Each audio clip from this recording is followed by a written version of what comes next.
Bismillahirrahmanirrahim. Assalamu alaikum students. In the last lecture we have discussed about the applications of electrostatics, and now we are going to discuss about some hazards of static electricity.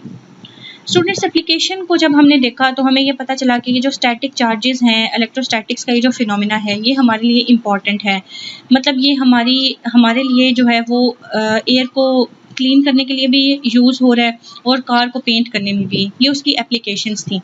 लेकिन applications के साथ साथ कुछ ख़तरात भी हैं हमारे पास static electricity के, और वो ख़तरात कौन से हैं? वो है lightning and the second one is fire और एक्सप्लोजन्स। ये दो आपकी टेक्स्ट बुक में गिवन है जिनको हम डिटेल में डिस्कस करेंगे।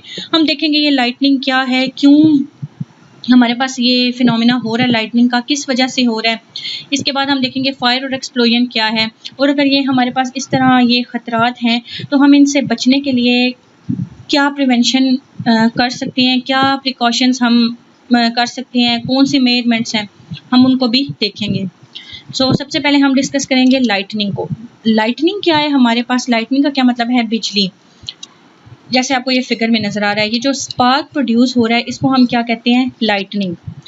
अब क्वेश्चन ये राइज होता है, ये हमें कब देखने को मिलता है? ये हमें तब देखने को मिलता है जब हमारे पास बहुत तेज़ी से विंड ब्लो करती है और हमारे पास जिस तरह आपको फिगर में नज़र आ रहा है आसमान का कलर भी ब्लैक होना स्टार्ट हो जाता है, क्लाउड्स भी बहुत डार्क कलर के हो जाते हैं और एकदम से हमें ये स्पार्क नज़र आता है, और उसके बाद यही इंडिकेशन होती है कि अभी रेन स्टार्ट हो जाएगी।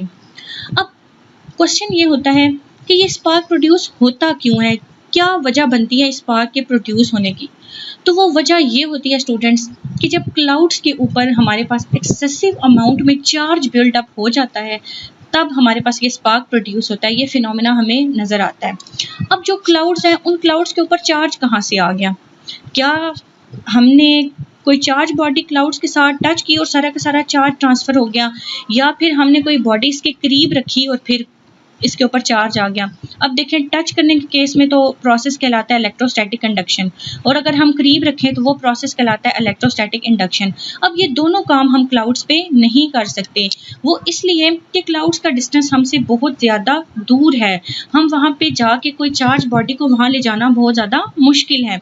फिर क्या होता है स्टूडेंट्स, फिर हमारे पास एक और प्रोसेस है जिसके थ्रू चार्ज प्रोड्यूस होता है, and this process is called charge by rubbing, जो हमने बिल्कुल चैप्टर के स्टार्ट में डिस्कस किया था कि रबिंग के थ्रू हम चार्ज क्या करवाते हैं? प्रोड्यूस करवाते हैं। अब यहाँ पे रबिंग कैसे होगी? आपको पता है कि हमारे पास क्लाउड्स में क्या होते हैं? वाटर मॉलिक्यूल्स होते हैं। जब इवेपोरेशन का प्रोसेस होता है और वाटर मॉलिक्यूल अपवर्ड उनकी मूवमेंट होती है और वो ऊपर जाके क्या बन जाते हैं? क्लाउड्स बन जाते हैं, और जब वो बहुत ज़्यादा हैवी हो जाते हैं तो रेन होना स्टार्ट हो जाती है। अब अगर आप क्लाउड्स में देखें तो क्लाउड्स में हमारे पास क्या है? वाटर मॉलिक्यूल्स हैं और तेज़ी से हवा भी चल रही है। अब क्लाउड्स तो उसी एटमॉस्फेयर में प्रेजेंट है जहाँ पे हवा चल रही है, तो जब तेज़ी से हवा चलेगी तो एयर के मॉलिक्यूल्स भी हैं और यहाँ पे वाटर मॉलिक्यूल्स भी हैं। तो वाटर मॉलिक्यूल्स और एयर मॉलिक्यूल्स के दरमियान क्या प्रोड्यूस होगी? फ्रिक्शन प्रोड्यूस होगी, रगड़ लगेगी दोनों के दरमियान, जिसकी वजह से जो चार्ज है वो इन थंडर क्लाउड्स के ऊपर बिल्डअप हो जाएगा।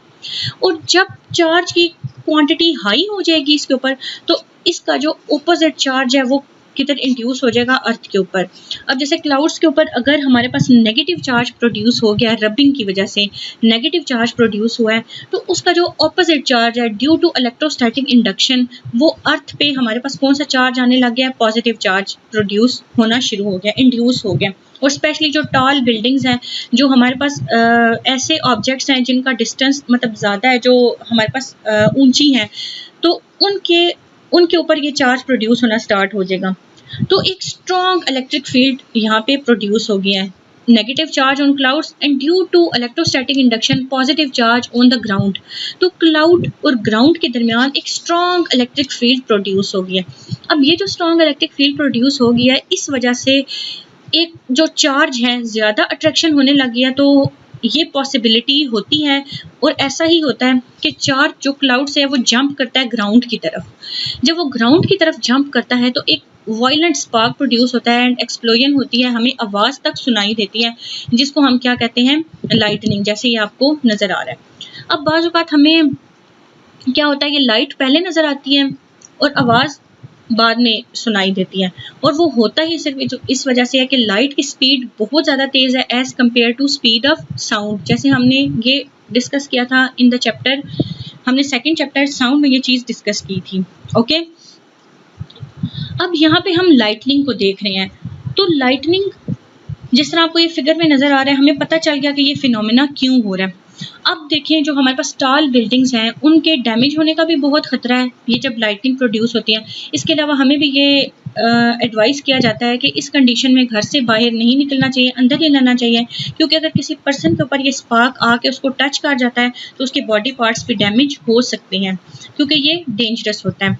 अब इससे बचने के लिए हम क्या कर सकते हैं, क्या प्रिवेंशन है इसकी? तो प्रिवेंशन इसकी ये है स्टूडेंट्स कि पहले आप ये दोनों फिगर्स देखें। ये हमारे पास वो टॉल बिल्डिंग्स हैं जिनके ऊपर अगर स्पार्क प्रोड्यूस हो रहा है तो क्या होता है कि वो डैमेज होने का खतरा है। अब अगर बचना है हमने तो हमें एक लाइटनिंग कंडक्टर को यूज़ करना है। जैसे आपको इस फिगर में नज़र आ रहा है कि ये एक लाइटनिंग कंडक्टर लगा हुआ है बिल्डिंग्स के ऊपर। अब इसका मकसद क्या है? इसका मकसद ये है कि ये एक स्टेडी डिस्चार्ज पाथ दे देता है large amount of negative charge को, ताकि वो एयर से फ्लो करके टॉप बिल्डिंग से सीधा कहाँ चले जाएं, ग्राउंड में चले जाएं, अर्थ में चले जाएं। मतलब ये देखें, जो एयर से मूव करके चार्ज आ रहा है वो सारा का सारा इस कंडक्टर के थ्रू से एक पाथ मिल जाएगा कि वो डायरेक्ट ग्राउंड में चला जाए और किसी भी बिल्डिंग को डैमेज ना करे। अब ये इस पिक्चर में क्या है कि हमारे पास कोई लाइटनिंग रॉड या कोई लाइटनिंग कंडक्टर यूज़ नहीं हुआ, तो क्या हुआ, डैमेज होने का खतरा था और डैमेज होगी बिल्डिंग। जैसे आपको ये ट्री नज़र आ रहा है कि यहाँ पे डैमेज हो गया। अब यहाँ पे अगर आप देखें तो हमने लाइटनिंग कंडक्टर को यूज़ किया और किसी हद तक हमने ये जो डैमेज होने का चांस है उसको क्या कर दिया है, मिनिमाइज कर दिया है, क्योंकि चार्ज सारा डिस्चार्ज हो गया है किसके अंदर, ग्राउंड के अंदर। ओके, अब हमारे पास ये तो फिनोमिना था लाइटनिंग का। अब हम देखेंगे कि what is mean by fire और एक्सप्लोजन। फायर और एक्सप्लोजन का क्या मतलब है? आग लगना और धमाका हो जाना। अब ऐसा कब होता है और क्यों होता है?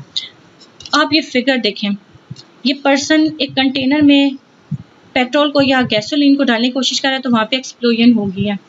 एंड सिमिलरली अगर आप इस फिगर में देखें तो क्या है कि यहाँ पे भी आपको एक्सप्लोजन होती हुई नज़र आ रही है, लेकिन ये क्यों हो रही है? जैसे ही पेट्रोल गाड़ी के अंदर जा रहा था यहाँ पे भी एक्सप्लोजन होगी। अब ये क्यों हुआ हमारे पास? ये हमारे पास इसलिए हुआ कि ये भी स्टैटिक इलेक्ट्रिसिटी ही है जिसने ये काम किया। अब स्टैटिक इलेक्ट्रिसिटी से ये हुआ, तो ये जो फायर और एक्सप्लोजन हुआ ये भी किस वजह से हुआ कि जब एक्सेसिव जो चार्ज था वो बिल्डअप हो गया, और वो प्रोड्यूस किस वजह से हुआ? फ्रिक्शन की वजह से। अब फ्रिक्शन यहाँ पे किन ऑब्जेक्ट्स के दरमियान फ्रिक्शन हुई? जब हमारे पास ये पेट्रोल यहाँ से पाइप में से, पंप में से आ रहा था, वो इतनी तेज़ी से आया कि जब वो नोजल में से निकला तो एक रगड़ प्रोड्यूस हुई। जब रगड़ प्रोड्यूस हुई तो वहाँ पे चार्ज प्रोड्यूस हुआ और उसका ऑपोजिट चार्ज जो है वो बॉडी पे, अब कार में हम फिल कर रहे हैं तो कार की बॉडी पे वो चार्ज आ गया। तो जब कार की बॉडी पे वो चार्ज आ गया तो देखें यहाँ पे एक्सप्लोजन होगी, और ये हमारे पास जो है इसकी वजह से बहुत ज़्यादा प्रॉब्लम क्रिएट हो सकती है। और इसके अलावा ये जो स्टैटिक इलेक्ट्रिसिटी है ये तब भी हमारे पास प्रोड्यूस हो सकती है अगर हम गाड़ी से बाहर आ रहे हैं या कोई आर्टिकल क्लॉथ का रिमूव कर रहे हैं, तब भी हमें ऐसा फील होता है कि कुछ ना कुछ हमें मतलब लिटिल बिट शॉक लगता है, और वो इसी वजह से होता है, स्टैटिक चार्जेस की वजह से होता है। अब ये जो स्टैटिक चार्जेस हैं ये हमारे लिए बहुत ज़्यादा डेंजरस हैं, इसलिए फायर और एक्सप्लोजन को भी के चांस को भी मिनिमाइज करने के लिए हमें कुछ प्रिवेंशंस करनी पड़ती हैं। और हम क्या कर सकते हैं कि अगर हम ये जिस वायर से, ये जिस पाइप के थ्रू आ रहा है, यहाँ पे हमारे पास पेट्रोल जा रहा है गाड़ी में, वहाँ पे भी हम कोई ऐसा कनेक्शन दे दें कि अगर चार्ज वहाँ पे प्रोड्यूस हो भी रहा है तो वो चार्ज सारा का सारा ग्राउंड में शिफ्ट हो जाए, ग्राउंड के साथ कनेक्शन दे दिया जाता है उसको, ताकि इस चांस को काफ़ी हद तक मिनिमाइज किया जा सके।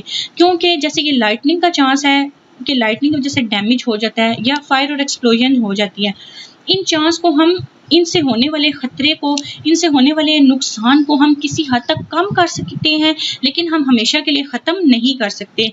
बस कुछ ऐसे हम मेथड्स को अपनाते हैं जिनसे ये चांस कम हो जाता है डैमेज होने का। और स्टूडेंट्स, ये जो स्टैटिक चार्जेस हैं अगर हम इनको अलाउ कर दें कि ये डिस्चार्ज हो जाएं उन एरियाज़ में जहाँ पे पेट्रोल के वेपर्स हैं, तो बहुत ज़्यादा फायर हो सकती हैं और वो हमारे लिए बहुत ज़्यादा डेंजरस होगी। ओके, सो ये हमारे पास था फायर और एक्सप्लोजन, और लाइटनिंग को भी हमने डिस्कस किया। सो स्टूडेंट्स, आपने इन दोनों टॉपिक्स को बहुत अच्छे से रिमेंबर करना है और ये आपका होम टास्क है, that is what are the hazards of static electricity. और अभी हमने हाजर्ड्स को ही डिस्कस किया है। ये रिव्यू क्वेश्चन 13.19 आपके आज के लेक्चर से ही रिलेट करता है, सो आपने अच्छे से इसको याद करना है। And students, if you have any query you can ask me anytime, okay? So thank you and Allah Hafiz.